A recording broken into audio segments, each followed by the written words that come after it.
دیکھو بچے، میں نے آپ کو اس سے پہلے حرف جار میں نے سمجھایا تھا آپ کو، اور حرف جار کا میں نے پورے مثال دے کر لکھ کر میں نے آپ کو بورڈ پر بتا دیا تھا کہ کس طریقے سے الفاظ مترادف ہوتے ہیں، الگ الگ ہوتے ہیں۔ اس کے بعد اور آپ نے اس کو سمجھا ہوگا، اس کو لکھا ہوگا، اس کو دیکھا ہوگا، سمجھے؟ اس کے بعد میں آپ کو اسی لیسن میں سے میں آپ کو یہ سمجھانا چاہتا ہوں کہ حرف جار کسے کہتے ہیں۔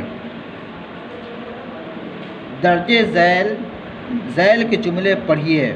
بچے باغ میں کھیل رہے ہیں، وہ گھر سے نکلا، سر پر ٹوپی پہنو، گیلی دیوار کو ہاتھ نہ لگاؤ، دریا تک پہنچ کر میں رک گیا، پردوں کا رنگ اڑ چکا تھا، ہم نے کھانا کھا لیا۔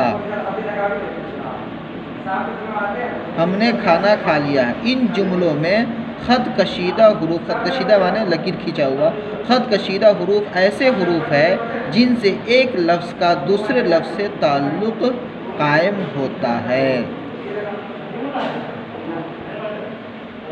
وہ حروف جو ایک لفظ کا دوسرے لفظ سے تعلق قائم کرتے ہیں انہیں حرف جار کہتے ہیں، اور انہیں حرف ربط بھی کہتے ہیں۔ یعنی ایک لفظ سے دوسرے لفظ کا، جیسے سر پر ٹوپی پہنو، تو پر یہ آپ لکیر کھینچا ہوا، یہ حرف جار ہے۔ لیکن سر پر ٹوپی، تو سر پر ہے نا، ٹوپی سے تعلق ہے حرف جار سے۔ وہ گھر سے نکلا، ٹھیک ہے، سر پر وہ گھر سے نکلا، تو سے یہ حرف جار ہے، لیکن جو نکلنے کا ثابت ہو رہا ہے، اس کا تعلق، سے کا تعلق کیا ہے؟ گھر سے ہے۔ اسی طریقے سے سر پر ٹوپی، سمجھے، تو پر کا تعلق کیا ہے؟ سر سے ہے۔ گیلی دیوار کو ہاتھ نہ لگاؤ، گیلی دیوار کو حرف جار ہے، لیکن کیا ہے؟ اس کا تعلق کیا ہے؟ دیوار سے ہے، اس کا تعلق ہے، ربط پیدا کرتا ہے۔ دریا تک پہنچ کر میں رک گیا، تک یہ حرف جار ہے، یہ دریا تک، اصل کا یہ اس کا تعلق جو رکھا ہے دریا تک پہنچ کر، یہ یعنی ربط پیدا کرتا ہے، یعنی وہاں تک پہنچ کر۔ گھر سے نکلا، یعنی گھر اور نکلا کے بیچ میں یہ سے کیا کہتے ہیں؟ تعلق، یعنی ربط پیدا کرتا ہے۔ سر پر ٹوپی ہے، تو سر اور ٹوپی کے درمیان جو ہے یہ کیا کہتا ہے؟ یہ سر اور ٹوپی کے درمیان یہ پر کیا ہے؟ لگاؤ پیدا کر دیتا ہے، ربط پیدا کر دیتا ہے۔ گیلی دیوار کو ہاتھ نہ لگاؤ، تو کو یہ دیوار اور ہاتھ کے درمیان میں کیا ہے؟ ملان پیدا کر دیتا ہے، ربط پیدا کر دیتا ہے۔ دریا تک پہنچ کر میں رک گیا، یعنی تک یہ حرف جار ہے، اور دریا اور پہنچ یہ دونوں کے درمیان یہ کیا ہے؟ تک کیا ہے؟ یہ ربط قائم کر دیتا ہے۔ پردوں کا رنگ اڑ چکا تھا، پردوں کا یہ حرف جار ہے۔ اب پردہ، یہ پردہ ہے، رنگ اور پردہ کے درمیان ربط کس نے پیدا کیا؟ تعلق کس نے پیدا کیا؟ وہ کا ہے۔ ہم نے کھانا کھا لیا ہے، ہم نے کیا کیا؟ ہم نے کھانا کھا لیا ہے، تو کھانا ہم نے حرف جار ہے، ہم اور کھانا کے درمیان ربط کس نے پیدا کیا؟ وہ نے کیا۔ تو ان جملوں میں خط کشیدہ حروف ایسے حروف ہیں جن سے ایک کا دوسرے لفظ سے تعلق قائم ہوتا ہے۔ یعنی خط کشیدہ، جتنے خط کشیدہ لفظ ہیں، خط کشیدہ یعنی جس کے نیچے لکیر کھینچی ہوئی ہے، وہ سارے کے سارے حرف جار ہے۔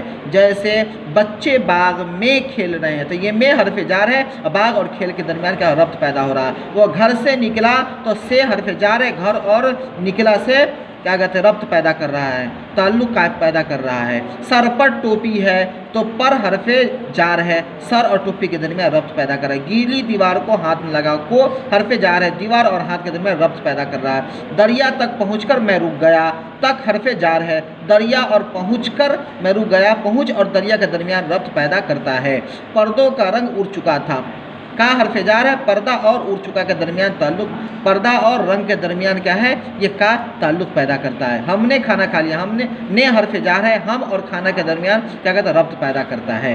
ان جملوں میں خط کشیدہ حروف ایسے حروف ہیں جن سے ایک لفظ کا دوسرے لفظ سے تعلق قائم ہوتا ہے، اور وہ حروف جو ایک لفظ کا دوسرے لفظ سے تعلق قائم کرتے ہیں انہیں حرف جار کہتے ہیں، اور ایک اس کا دوسرا نام بھی ہے، انہیں حرف ربط بھی کہا جاتا ہے۔ یعنی دو جملوں کو ملا کر ایک کرنے کو کیا کہتے ہیں؟ حرف ربط کہتے ہیں۔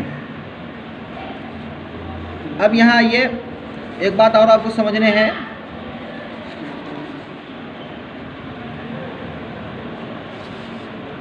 حرف اضافت، ان جملوں کو، ان لفظوں کو پڑھیے، نسیم کا گھر، اسکول کے بچے، صبا کی کتاب۔ ان لفظوں میں کا، کے، کی ایسے حروف ہے جو دو لفظوں کے درمیان نسبت یعنی تعلق ظاہر کرتے ہیں۔ کیا کرتے ہیں؟ ان لفظوں کو پڑھیے، نسیم کا گھر، اسکول کے بچے، صبا کی کتاب۔ تو کا، کے اور کی، ان لفظوں میں کا، کے، کی ایسے حروف ہے جو دو لفظوں کے درمیان نسبت یعنی تعلق ظاہر کرتے ہیں، اور وہ حروف جو دو لفظوں کے درمیان نسبت یعنی تعلق قائم کرے اسے حرف اضافت کہتے ہیں۔ انہیں کیا کہتے ہیں؟ حرف اضافت کہتے ہیں۔ ان لفظوں میں گھر کی نسبت نسیم سے، بچوں کی نسبت اسکول سے، اور کتاب کی نسبت صبا سے ہے، جس کے وجہ سے کیا ہو گیا؟ یہ اس کو کیا کہتے ہیں؟ اضافت کہتے ہیں۔ یعنی کسی کا تعلق کسی سے قائم کرنے کو کیا کہتے ہیں؟ جس طریقے سے کیا ہے؟ گھر کی تعلق کیا ہے؟ گھر کی نسبت نسیم سے، بچوں کی نسبت اسکول سے، اور کتاب کی نسبت صبا سے ہے۔ اور جو لفظ ایک دوسرے کے درمیان نسبت پیدا کرے اس کو کیا کہتے ہیں؟ اضافت کہتے ہیں۔ اس کو آپ کیا کریں گے؟ اس کو آپ صحیح طریقے سے حرف جر سے لے کر اس کو آپ سمجھیں۔ جو سمجھ میں آپ کو بات نہ آئے اس کو آپ کیا کریں؟ اس کو پوری طریقے سے، بڑھیا طریقے سے آپ اس کو پوچھیں۔ اس سے پہلے میں آپ کو پڑھا چکا ہوں، جیسے میں نے آپ کو بتایا تھا کہ میں نے اس سے پہلے آپ کو میں نے پڑھایا حروف، ٹھیک ہے؟ میں نے آپ پورے حرف کو الگ الگ کر کے میں نے سمجھا دیا تھا، بورڈ پر ویڈیو آپ کے پاس موجود ہوں گے، میں نے بھیجا تھا، ٹھیک ہے؟ اس کے بعد آپ کو پھر میں نے یہ کیا کہتے ہیں یہ مکمل کر دیا تھا، بادب، بے خوف، سر پر، گھر تک، ہاتھ سے، باغ میں۔ اس کے بعد پھر میں نے آپ کو یہ حرف جار سمجھایا، حرف جار سمجھانے کے بعد پھر میں نے آپ کو کیا کر دیا؟